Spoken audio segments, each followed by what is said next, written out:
মুখ্যমন্ত্রী ডক্টর মানিক শাহকে অসংখ্য ধন্যবাদ জানাই। বা ওনার নির্দেশে ডিস্ট্রিক্ট ম্যাজিস্ট্রেট অ্যান্ড কালেক্টর সহ পদস্থ অফিসাররা আমাদের গৌরনগর ব্লকের ভাইস চেয়ারম্যান মোহাম্মদ বদরুজ্জামানকে নিয়ে বর্ডার পরিদর্শন করলেন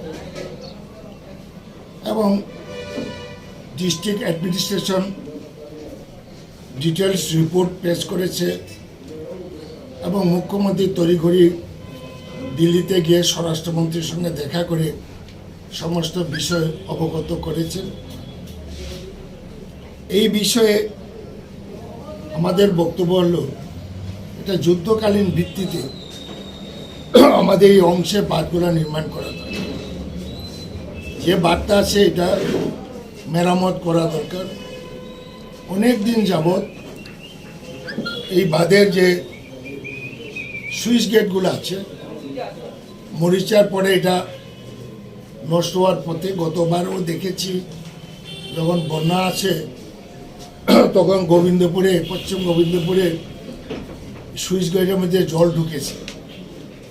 শুধু গোবিন্দপুর না, কালুরিয়া থেকে শুরু করে যেখানে যেখানে সুইচ গেট আছে এগুলোতে এই অবস্থা এবং এটা মেরামত হয়নি।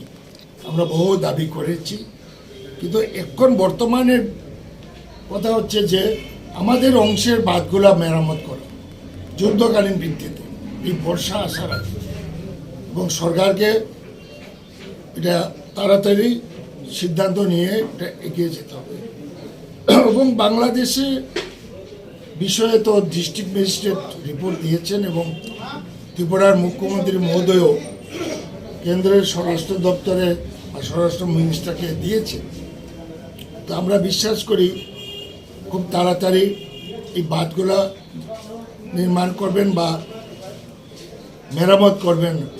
যদি না করা হয় বাংলাদেশে যে উচ্চতায় বাঁধটা নির্মাণ হচ্ছে এটা আমাদের এই বিস্তীর্ণ এরিয়ায় জলমগ্ন হয়ে যাবে। যে বাঁধগুলো আছে গত বছরে যে বর্ষার সময় মাত্র 1 ফুট বাকি ছিল, 1 ফুট যদি জলটা বাড়তো তাহলে আমাদের এখানে ভয়াবহ অবস্থা। তা আমরা বিশ্বাস রাখি সরকার অনতিবিলম্বে যুদ্ধকালীন ভিত্তিতে এই ব্যবস্থা নেবে এবং আমরা এটা আছি এবং পাবলিকও এখন খুবই উদ্বিগ্ন। সমস্ত অংশের মানুষ খবর পেয়ে সবাই দেখছে যে সরকারের উদাসীনতার জন্য মানুষ খুবই উদ্বেগ প্রকাশ করছে। অ্যানাউন্স না করে বা বাঁধ নির্মাণের কাজ যদি না হয় তাহলে আমরা তো বসে থাকতে পারি না। এবং আমরা কংগ্রেস পার্টির থেকে, আমরা জেলা কংগ্রেস থেকে আমরা আন্দোলন করব এবং আগামী 25 তারিখে তিল্লা বাজারে আমরা কয়েক হাজার লোক জমায়েত হয়ে বাংলাদেশের বর্ডারে অভিযান করব, লং মার্চ।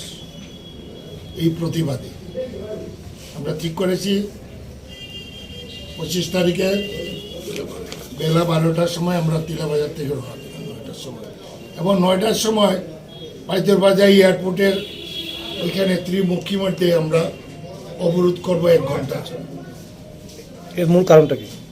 মূল কারণ হলো ইমিডিয়েটলি বাঁধগুলা মেরামত করা, ইমিডিয়েটলি যুদ্ধকালীন ভিত্তিতে পক্ষকালের মধ্যে।